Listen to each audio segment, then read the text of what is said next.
Welcome friends. நம்மளுக்கு sweet சாப்பிடணும் போல் தோணுச்சா, வாங்க இப்போது டேஸ்டான ரவா லட்டு எப்படி செய்யலான்னு பார்க்கலாங்க. வீட்டில் ரவை சக்கரை இருந்ததுன்னா நம்ம குயிக்காக இது செஞ்சிடலாங்க.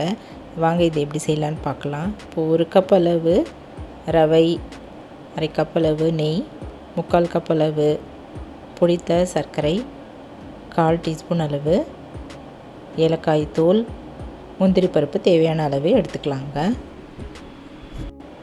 இப்போ அடுப்பில் ஒரு பேன் வச்சுட்டு அதில் ஒரு 2 ஸ்பூன் அளவு நெய் போட்டு இந்த முந்திரி பருப்பு போட்டு லைட்டாக அப்படி செவக்க வறுத்துக்கலாங்க. வறுப்பட்டதை தட்டில் எடுத்து வச்சிடலாம். இப்போ அதே பேன்லேயே நம்ம இன்னும் கொஞ்சமாக நெய் இதில் ஆட் பண்ணிக்கலாம். ஒரு 1/4 கப் அளவு நெய் ஆட் பண்ணிவிட்டு எடுத்து வச்சுருக்கிற ரவையை போட்டு நல்லா வறுத்துக்கலாங்க. இது ஏற்கனவே ரோஸ்டட் ரவா தான் இருந்தாலும் நம்ம இதை வறுத்துக்கலாம்.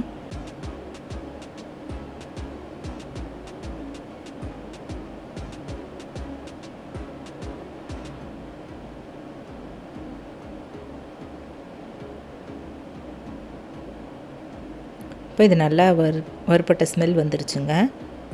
இப்போ ஒரு 1/2 கப் அளவு தண்ணி இதில் ஊற்றிக்கலாம். ஊற்றுனதுமே இது நல்லா பாதி அளவு நல்லா வெந்துடும். இப்படி கிளறிட்டே இருக்கலாங்க. நல்லா கெட்டிப்பட ஆரம்பித்ததும்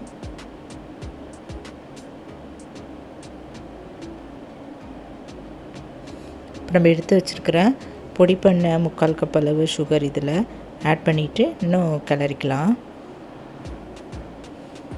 நல்லா இதுவும் கலந்தாச்சுங்க.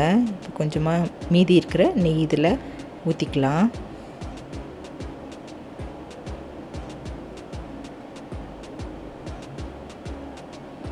கொஞ்சம் கொஞ்சமாக ஆட் பண்ணிவிட்டு கலந்துகிட்டே இருக்கலாங்க. நல்லா கிளறிட்டே இருக்கலாம்.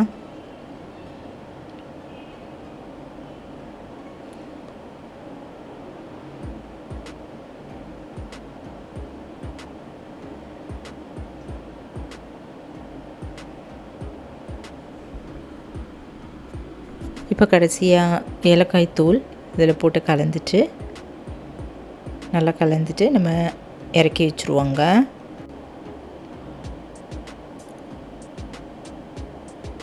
இதை இன்னொரு பாத்திரத்தில் ட்ரான்ஸ்ஃபர் பண்ணி மாற்றி எடுத்து வச்சுருவோம்.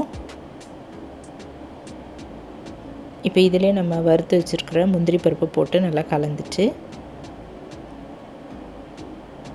எல்லா இடமும் பரவுற மாதிரி நல்லா கிளறிக்கலாங்க.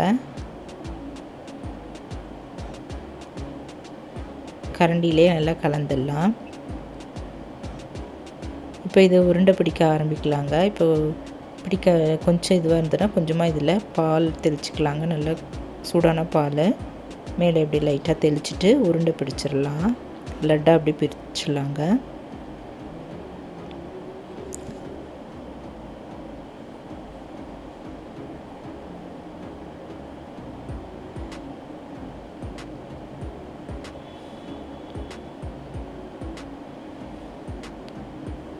இதில் நம்ம தண்ணியும் இதுவும் ஆட் பண்ணியிருக்கோம், பாலும் ஆட் பண்ணியிருக்கோம். அதனால் ரொம்ப நாள் வச்சுருக்க முடியாது. 1 or 2 days வரைக்கும் இது வச்சுட்டு நம்ம சாப்பிட கொடுக்கலாம். ஈவினிங் ஸ்வீட் சாப்பிடணும் போல் தோணுச்சுன்னா டக்குன்னு இது செஞ்சிடலாங்க. நல்ல நெய் வாசத்தோட முந்திரி பருப்பும் சேர்ந்து சூப்பரான ஸ்வீட் தயாராகிடுச்சுங்க. அருமையான இந்த ரவா லட்டு நீங்களும் ட்ரை பண்ணி பாருங்கள். இந்த வீடியோ பிடிச்சதுன்னா என்னுடைய சேனலான குக்கிங் வித் சித்ரா அன்பு சேனலில் சப்ஸ்கிரைப் பண்ணிக்கோங்க. தேங்க்ஸ் ஃபார் வாட்சிங். நம்ம அடுத்த வீடியோவில் பார்க்கலாம். நன்றி, வணக்கம்.